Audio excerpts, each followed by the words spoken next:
Welcome back to the Daily Plus Live. As you look out from the Mackinac Bridge to the Straits of Mackinac, I mean, that beautiful stretch of water and the blue economy here in Michigan is so important when it comes to the health of our Great Lakes. Well, investigator Karen Drew has been working on a story about Line 5, and that's the pipeline that runs from the Upper Peninsula through the Straits of Mackinac and then down into the Lower Peninsula of our state.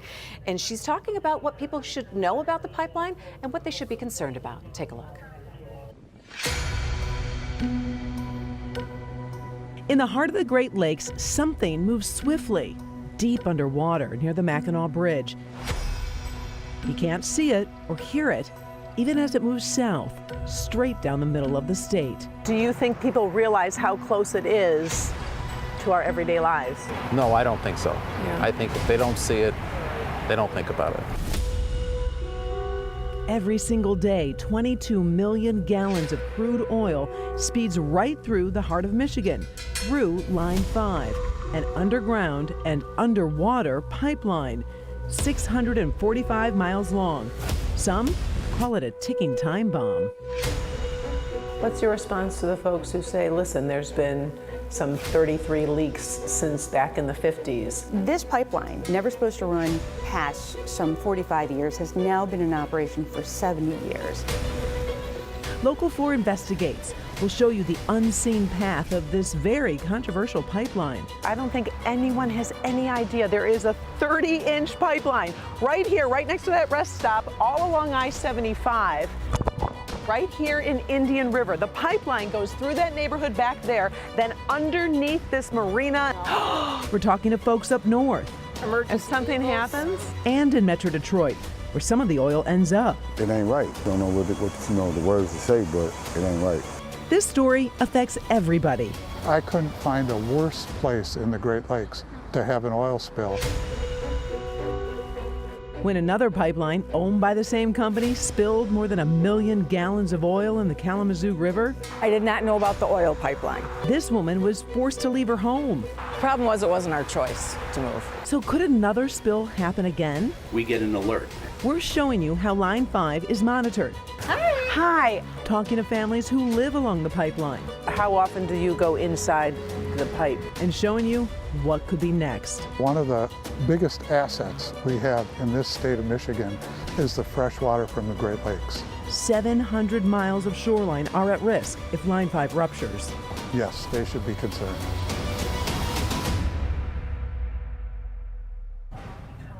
And Karen's with me now. And Karen, I love the fact that we've been hearing about Line 5 for a while, but people sometimes don't understand actually where it goes, where it runs through, and the impact it can have on so many of us. I was actually at a soccer game yesterday, and they saw like the promo, and they said, I always thought it was like up north and it went over there, but no one really realized. Then we kind of did that in that tease, like, it is through a marina, it is through a neighborhood, it is right along I-75, and it does affect us throughout the entire state. And I think that's what I really want people to get, because it's not an up north story, it's a state of Michigan story. It absolutely is. And I think what I really like as well is that you talked with Enbridge and getting them to sit down and talk about what the safety things that they have done for the pipeline and what they're trying to do, because we do know that the governor tried to revoke the easement. And things are working its way through the court right now, but this pipeline is still in operation without that covering tunnel over it. And that's what's so crazy, because a lot of people said, well, how are they able to do this? And if you really trace it back, it's to a treaty back under Jimmy Carter, where they were trying to protect, because of oil and gas, the transportation of oil between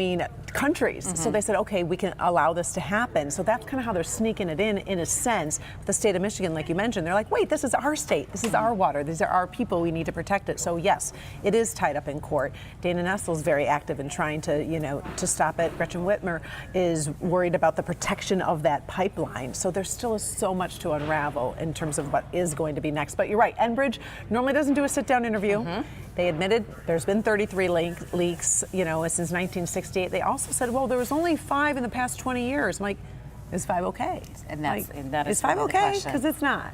And I think also exposing what could happen to our waterways should there be like a catastrophic leak or an anchor drag that they talk about that just hits that line, and how quickly that could spread. And Enbridge has to have a plan.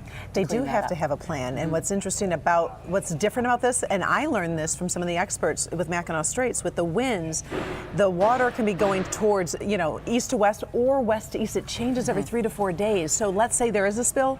You're not talking about just the oil going one way. Now we're going both ways. You're affecting 20% of all the fresh water in the entire world. So yes, they do need to have a plan. They say they have a plan. The naysayers say that plan's not enough. So that's where we are now. So a lot of it is about education in terms of what is the plan, what do you want to do, what are our backups, and take a look. We do go to Kalamazoo. You know, that happened in 2010, that spill. Enbridge was in charge of the pipeline that spilled there into the Kalamazoo River.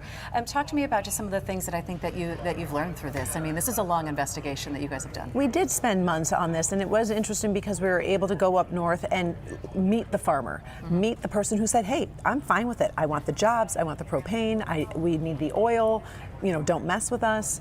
So it's a real people story in the fact of you do get to see all perspectives, but I also, it was a learning process in terms of the wind, the water, you know, when they said 700 miles of shoreline could be affected.